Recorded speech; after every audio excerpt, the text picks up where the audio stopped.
Now I would like to start a new topic, green chemistry. So green chemistry, as the name itself indicates, it is a way of a fruitful good result.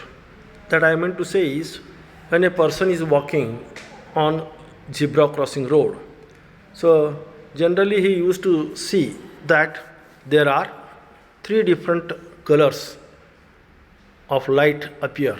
One is red, second one is yellow, and third one is green. Red indicates there is a dangerous not to cross the road.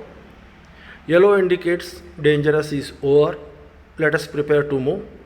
And the green indicates the way is clear, you are supposed to cross the road. That means green is the way in which you can move or you can start your process of life.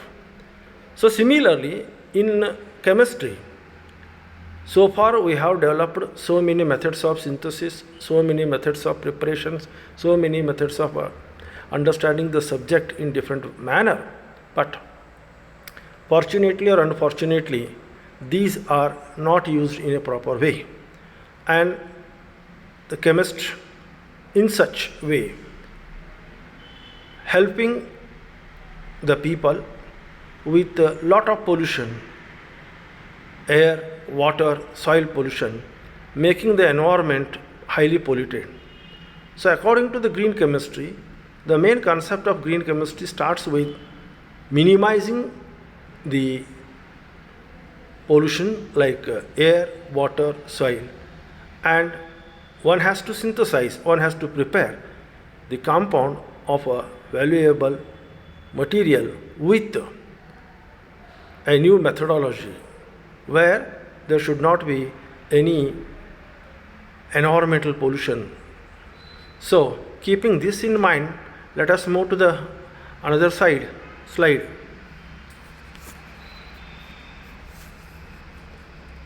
Chemistry is everywhere around us. We are made up of chemicals only, and chemical reaction takes place in our body. So our body is also a chemical factory. Life itself would be impossible without chemicals. Daily life involves the use of many chemical products and many chemical changes, many chemical reactions. Although we are unaware of them, but still we are afraid of chemicals because anything in excess is always poisonous. Therefore, if the chemical used in our day-to-day life process are more and more or dangerous, then definitely they will become poisonous to us. Chemistry research has improved the quality of our life and made thousands of products possible. Chemists have given valuable substances to the society which are more useful and less expensive than the natural products. So, chemistry obviously plays a very significant role in almost all walks of life. Contribution of chemistry research to the society is uncountable, or in other words, it is enormous. Now, the chemistry subject as such is so vast and developing very fast. Today, chemistry is different from that we observed 150 years ago. Chemistry has a central role in science as it is functional to other scientific disciplines such as medicine, forest science, genetics, psychology, physics, electronics, neurology, engineering, energy constant, metallurgy. Then we are having so other branches which are always connected with the chemistry. So in general, chemistry starts from medicine to engineer, or chemistry starts with physics to the electronic moment, that is computer science. All are equally responsible with reference to chemistry as one of the basic subject. Now keeping This in mind, now let us move to the other part. The beneficial impact of chemistry on society can be understood when we, re- we recount its application in everyday life. See, valuable materials chemists have given in the form of medicine, food, cosmetics, clothes, polythene, fuels, and engineering material, high technology material, nanoparticles, perfumes, fertilizer, insecticides, fertilizers, etc. Millions of compounds have been synthesized throughout the world, and the range of the chemical products is vast. New technologies have been developed to convert them into useful materials. Chemicals includes industries grow because of research in chemistry laboratory. It must be remembered that science and technology involve both benefits and risk. Synthesis of these compounds on industrial scale involves the use of large quantity of starting material, reagents, solvents, energy. Hence, along with the production of many wonderful and useful chemicals, the chemical synthesis has also become a matter of concern. Huge amount of waste generated by chemical industry in the form of soil, solid, liquid, and gases are thrown into the resources such as air, water, and soil, which causes the pollution. These are most of the time non-biodegradable. It is easy to pollute, but cleaning of such chemical pollution is difficult and economically expensive. Thus, human health, global environment is threatened. We are now observing ill effects of pollution in many ways.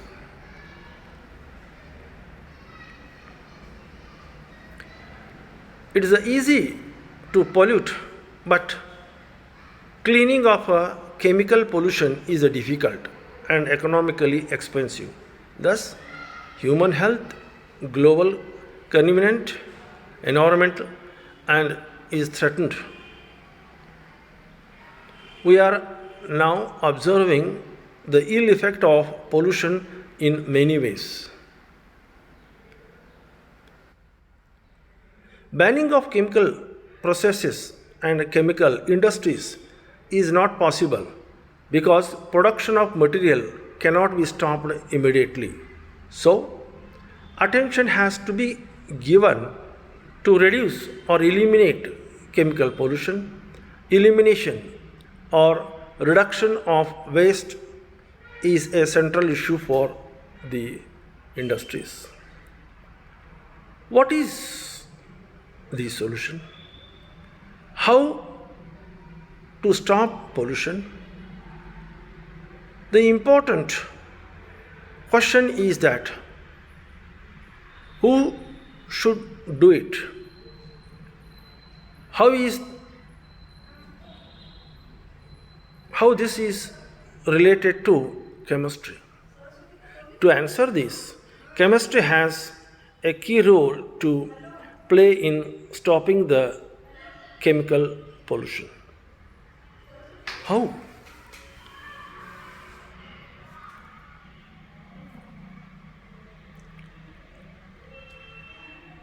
Chemicals are responsible for pollution, but chemicals only have been used to stop chemical processes.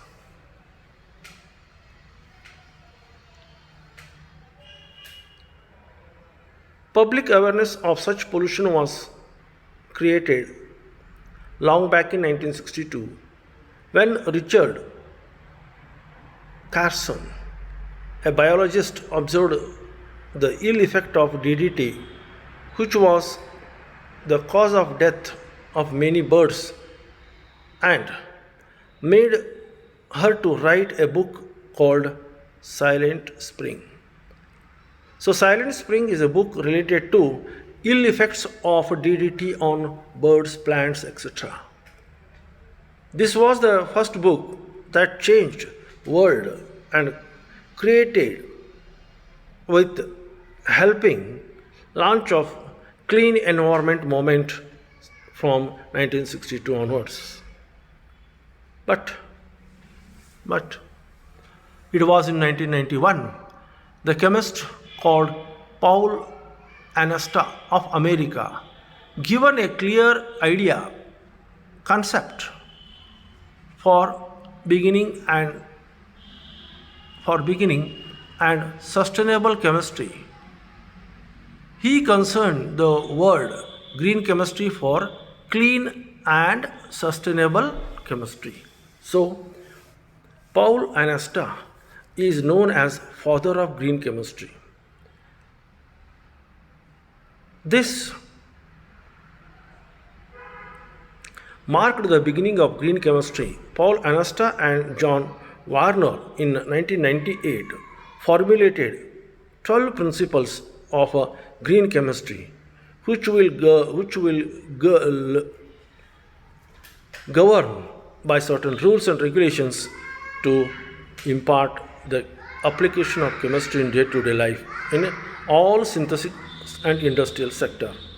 So green chemistry is also considered as sustainable chemistry, designing of a chemical production and processes that reduces or eliminate the use or generation of substances hazardous to humans, animals, plants, and the environment. So, the 12 basic principles of green chemistry which Anasta has postulated are: first, number 1, prevention or minimization of waste. Number 2, maximize atom economy. Number 3, less hazardous chemical synthesis. Number 4, design safer chemicals. Number 5, safer auxiliary substances. Number 6, use of renewable feedback. Number 7, minimum derivations. Number 8, use of catalyst. 9, design synthesis for energy efficiency. 10, design for degradation. Inherently safer chemistry for accident prevention. And the 12th is real-time analytical methods. So these are the 12 principles given by Anasta and his group to cope up with green chemistry in day-to-day life. We will discuss all these 12 principles one by one. So before I conclude this today's session, let me again remind you the first point: prevention or minimization of waste. So prevention is better than cure. This already we come across while dealing with drugs. So drug is a chemical substance which, when taken either orally or in the form of injection or in the external surface area of the body, so what it will do, it will better cure the disease, but at the same time it will have some side effect. So that side effect made the human being to face certain problems. So keeping that in mind, the first principle, prevention or minimization of waste. Suppose if somebody want to start a chemical industry or a chemical synthetic method or synthetic reaction, he has to think whatever the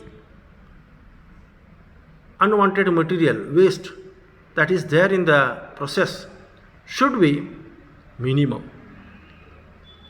That means if you carry out the reaction and wait for the final outcome, if it produces large amount of waste, then there is no use. That is why, according to this theory, prevention is better than cure method. Similar to that, prevention or minimization of waste is the best policy to start the chemical industry. The next, maximize atom economy. Suppose somebody starts an industry hoping that A and B are the reactant giving the product.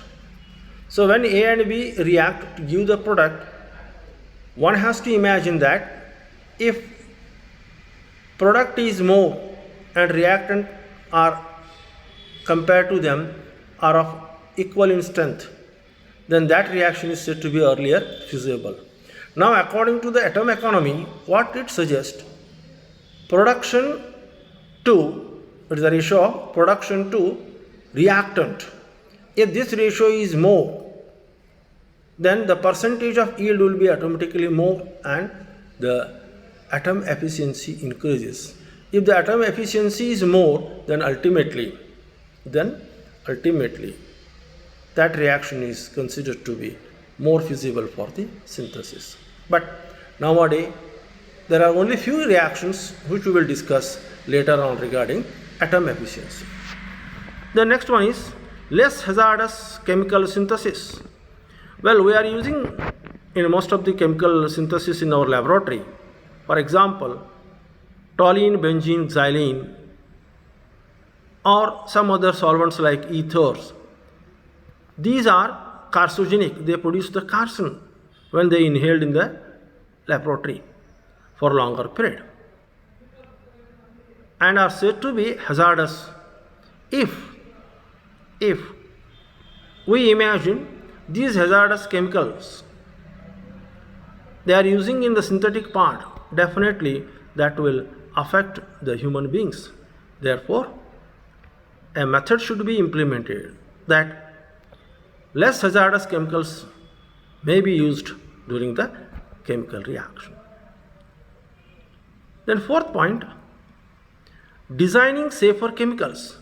So if somebody want to design safer chemicals, means whatever the reactant product we are getting through a certain reaction, we have to start with some concept of having an idea A plus B will give the product C and D. Okay. So how the C and D are there, what are their structure formula, what are the molecular formula, and what would be the starting A and B. So that structure should be properly designed and one has to see, are the structures are safer, are they danger to the environment, are they danger to the human beings. So all such concepts or facts are to be discussed in fourth. Now, when we move on to the fifth line, safe auxiliary substances. So it is observed that the auxiliary substances means the solvents which are used in the chemical reactions are called as the auxiliary substances. Nowadays, water is the best auxiliary substance. Similarly, solid carbon dioxide is another material which is considered to be a most useful auxiliary substances. Why we say that they are more safer auxiliary substance? Because if you carry out the reaction water system, suppose the reactant react AB react in water and the reaction will be completed at a certain temperature or certain interval of time, then after the analysis one will going to see the product. Yes, product formation is there and water can be very easily recovered or it can be removed. So it is not having any harmful effect to the reaction and that water is recycled and can be used in the process, other processes. So like that the auxiliary materials or substances are available and yet more substances are to be discovered. So that is according to the fifth principle. Now sixth, use of renewable feedstock. So whenever a reaction completes A to B to A plus B to give the product, then generally the product formed with a little bit byproduct.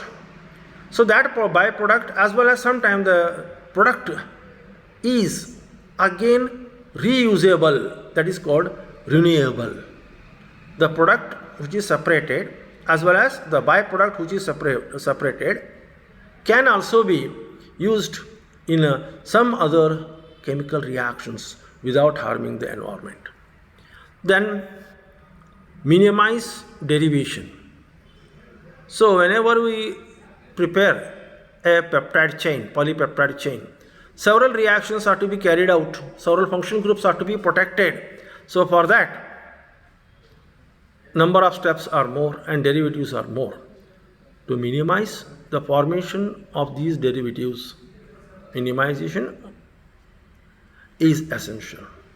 So instead of carrying out a reaction for 10 steps, if you carry out within 1 or 2 or maximum 3 steps, so that is best one.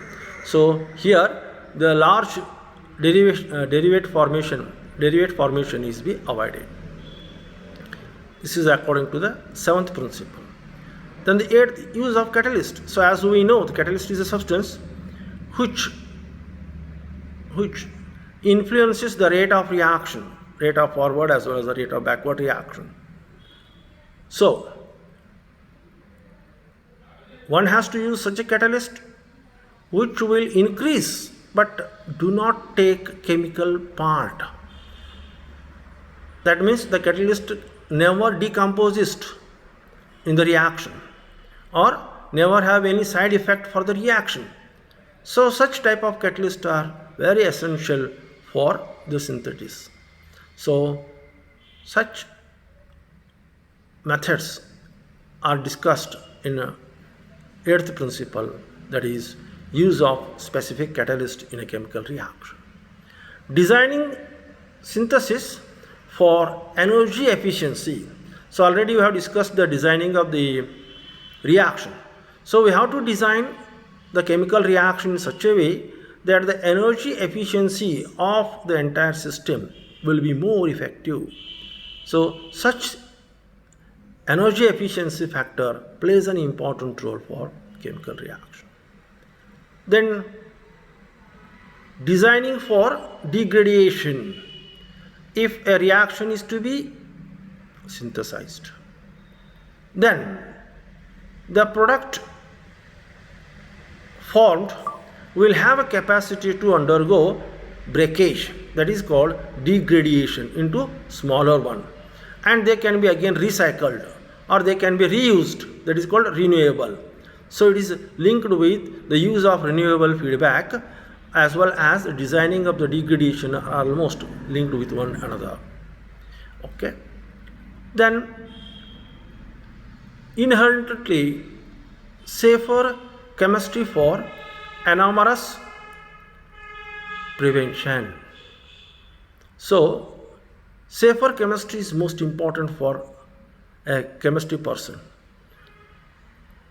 Here an instance you can see the Bhopal tragedy. The Bhopal tragedy is one of the worst in the 19th, 20th century because methyl isocyanate gas, when come out of the industry and spread in the open air, so almost more than 20,000 people died and more than 2 lakh or 3 lakh people were suffering still today the effect of methyl isocyanate gas. So that is one of the dangerous thing happened during an accident took place just by opening of water tap with a methyl isocyanate tank, leading to the formation of unwanted gases, and that is accident took place. So one has to design, or an engineer has to design such type of chemical method that any unwanted accident took place in the laboratory that can be monitored properly and that can be viewed properly and acted immediate action will be taken to minimize the accidents. And the last one, real-time analysis methods. So nowadays, real-time means what? The time required for completion of the reaction. Earlier days, it requires 4 hours, 12 hours, 24 hours, 48 hours, or even week together for heating. But nowadays, the chemistry people are thinking of minimizing the effect of use of a method where the methods can be carried out in a small duration of time and making them to occur with the proper way. So with these points, 12 principles, so let me move or let me complete this and say that I will be back with you with another 2 to 3 episodes regarding the principle of green chemistry. So thank you, thank you, thank you.